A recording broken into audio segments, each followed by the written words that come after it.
Hello, Mona, শোনো, আমি তোমার ঘরের পাশে দাঁড়া আমি একটু বাইরে আসবা, কোন জরুরি দরকার, একটু শুনে আছো। আছো।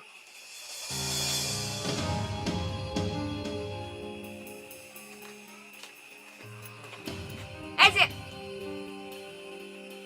আপনি কালকে আমার অ্যালিবি কোয়া পালাই গেলেন কেন? ওরে শোনা নেই, আই লাভ ইউ তোমার কোয়া যায়, কি? মানে আই লাভ ইউ যে কোনো কারণ সবার বলা যায়, সবার বলা যায়। হ্যাঁ, কইছে আপনারে। আর বুঝলে না, ভালোবাসা একটা পবিত্র জিনিস, এটা স্বর্গন্ধে আসে, স্বর্গতে আসে আমার বুকের ভিতরে ঢুকে গেছে। চুপ করেন। আমার এইসব উল্টাপাল্টা কথা আপনারা শোনানো লাগবো না। এটা তুমি কি করছো ফরা? আমার চেহারা দেখতে কি ঘুম খারাপ নাকি? বডি খারাপ, আমি দেখতে কি সালমান খানের মতো দেখা যায় না? চুপ করেন। কইছে আপনারে সালমান খান লাগেন না? আয়না যায় নিজে চেহারাটা দেখছেন? দেখেছি, আমি যতবার নিজের আয়নার সামনে দেখি, দেখি মনে হয় একটা সালমান খান দাঁড়া আছে এরকম করে, তো ওই সময় আমি একটু এরকম করে থাকি। চুপ করেন তো। কি কইতে আইছেন তাড়াতাড়ি কোন। সেটাই তো বলছি, তুমি আমার একটু উপকার করবা। কি উপকার?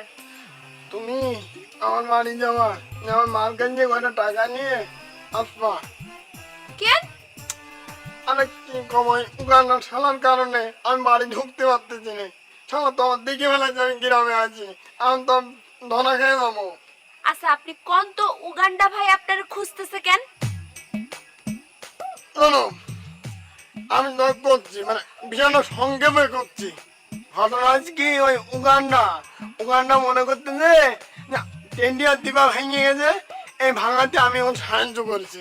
কত ফালতু কত একটা বিষয়, কত আমি এটা সাহায্য করতে যাবো, আমি মতিন এরকম সাহস তো আমাদের মনে হয়। ওর ভয়তে আমি গ্রামে ঢুকতে পারছি না, আমি চলে গেছিলাম ঢাকা। এ, কালকে যে আপনি কইলেন আপনি গার্মেন্টসে চাকরি নেওয়ার জন্য ঢাকায় গেছিলেন। না, ঠিকই আছে, চাকরি করতে গেছিলাম মানে উগান্ডার কারণে। আমার কি গ্রামে থাকার উপায় আছে নাকি? সেই জন্য ঢাকা চলে গেছিলাম, যাই খালুর কয়ে একটা চাকরি নেওয়ার ব্যবস্থা করে ফেলেছিলাম, কিন্তু চাকরি তো আর করা হইলো না, সেই জন্য আমার গ্রামে ফিরে আসতে হলো। কিন্তু এখন দেখতেছি এই উগান্ডার উৎপাদে আমার এই গ্রামে থাকা হবে না রে। আমার আবার ঢাকা চলে যাওয়া লাগবে। শোনো, আমি আমার মার কাছে ফোন করে সব কয়ে দিছি, মানে তুই তো আমার মার কাছে গেলেই হবে নি, হ্যাঁ কোনো টাকা চাবা, টাকা চাইলে মা দিয়ে দেবে নি, একটু নিয়ে এসে যাও। আমি ওখানে রাত কইরা আপনাকে বাড়িতে যাবো। হ্যাঁ, দিনে করতে পারেন নাই? আস্তে বলো না ভাই, কথা কও, তোমার আব্বা আছে ঘরে। শোনো, মানে আমার ভুল হয়ে গেছে, দিনই কোয়া উচিত ছিল। তুমি একটা একটা ব্যবস্থা করো, একটা ব্যবস্থা ও খবরদার গায়ে হাত দিয়ে কথা কবেন না। না, আজকে কি কিছু মনে করে না, ভুল করে ধরে ফেলেছি, খুব চাপে আছি তো, চাপের ভিতরে হয়ে গেছে, এটা নিয়ে কিছু মনে করে না, তুমি আমার একটু উপকার করো। আচ্ছা ঠিক আছে, আমি আব্বারে কইতেছি। আহ, এই মুরব্বী মানুষটি রাজ করে তুমি আমার বাড়ি পাঠাও মা। তা কি আমি যাবো? আব্বা আমারে যাইতে দিব? না ঠিকই কয়েছো। আচ্ছা, তুমি একটু কাকার তালে বুঝিয়ে পাঠাও, আমি এই যে দাঁড়ায় থাকি। আচ্ছা ঠিক আছে, আপনি এখন ভিতরে চলেন। এইখানে খাড়ায় থাকলে কিন্তু উগান্ডার হাতে ধরা খাওয়ার সম্ভাবনা আছে। আরে। আসেন। চলো। বৌমা বাড়িতে?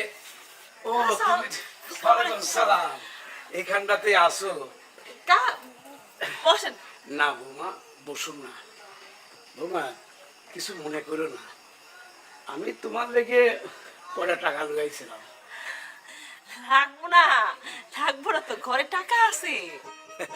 তারপরেও রাখো বৌমা, ঘুটি কবে বাড়িতে আসে না আসে।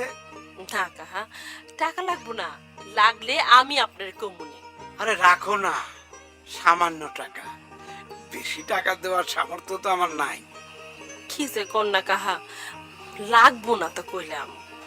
তুমি কি শরম পাইতেছো বৌমা? শরম পাবো কেন?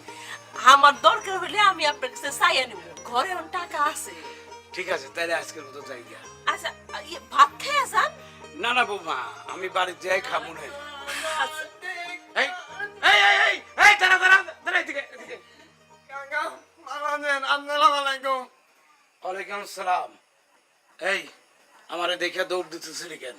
না না, আপনার দিকে দৌড় দিচ্ছিলাম। কেন আপনি কি করছেন? হাট! আমি নিজের চোখে দেখলাম যে তুই আমারে দেখে দৌড় দিতেছিলি কেন? আনন্দ বাবার কাকা আইডেলি কথা বলি ধরে যে মানে আমি দৌড় দিইনি, আমি ভাবির জন্য একটা দিদি নিয়ে আসতে চাইলাম, কিন্তু ওটা ফোন করে বাড়ি ধোয়াইনি। এই জন্য ভাবলাম যে আবার যাই নিয়ে আসে, এই জন্য ফিরে যাচ্ছিলাম।